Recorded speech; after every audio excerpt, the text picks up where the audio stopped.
Hey guys, welcome back to a new video. I'm Stephanie Fisher. I'm a licensed counselor here in the state of Michigan, and I am owner and operator of In Progress Counseling.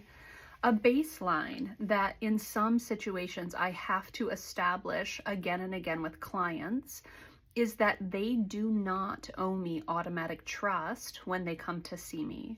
Trust is something that is built over time with safe relationship.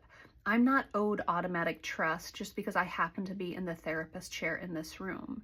Now, thankfully, when a client starts the process of therapy, there is a built-in readiness or a built-in at least openness to inviting someone new in. But trust ruptures are often part of why someone might go to therapy. So they've not had safe relationships and safe connection historically. So someone has been hurt or harmed that ideally would have been trustworthy. Perhaps there's something that's happened in life that has shattered their sense of rightness or fairness or okayness in the world around them. And so they're not trusting their context that they're in, or trusting a next step, or trusting forward momentum. For some clients, they don't trust themselves.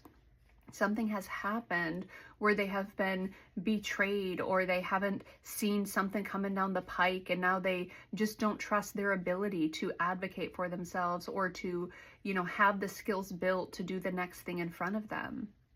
Trust is a really, really interesting component, and the lack of trust can be a big instigator in why someone freezes in life around them. And so what I establish with clients is you don't owe me automatic trust. Now, I'm going to work over time to build trust between us, and that foundation will possibly help you trust that there are other people who want good things for you and who are willing to walk alongside of you and be a part of that process. I'm also going to sit here with you as you reestablish trust with yourself if that has been broken, as you reestablish next steps in your story, and so you can trust that there is a process, there are good things afforded to me. Friends, sometimes that just takes a while. And so when others get frustrated about someone's lack of ability to trust, I will often sit in the question of, well, why does one stop trusting? Or maybe someone hasn't had a context where they've ever successfully been able to trust before. Some grow up in contexts where there are not trustworthy caretakers. There are not trustworthy circumstances. And we grieve that. We grieve that some people have not been afforded trustworthy environments, and so they don't trust the world around them quite potentially. Now, lack of trusting others, lack of trusting self, lack of being able to trust that there are good things down the pike when I put applied intentional effort in a direction and I grow in skills and I really persevere. The lack of believing that any of those things can be repaired, it does stymie the process of therapy. Trust is pretty foundational for why we might even show up to do the work. But sometimes it just takes a little while, or maybe even a long while, to establish, and I breathe into client stories. That's okay. If my trust has been violated, I get a little gun shy. If my trust has been harmed and I've been hurt, it's going to take me a little while before I move forward.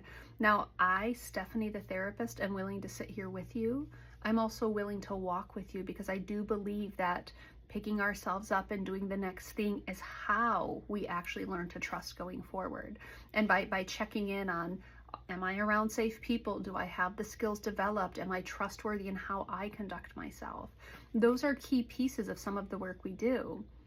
But clients do not owe me automatic trust. What I owe them is a trustworthy context where they can start practicing that skill. It's one of the coolest pieces of the work that I get to do. And I think the point of the video is asking people to trust us blindly. That's pretty hard to do. Number one, I don't think we have the right to, but that's pretty hard to do when we have so many people around us that have been treated in hurtful and harmful ways because some people have not been trustworthy. So I work with clients to learn discernment, to learn boundaries, to learn how to advocate in their stories. Those are really cool skills. And sadly, we learn them when we learn that sometimes there are contexts, people, and even our own choices that demonstrate an untrustworthiness.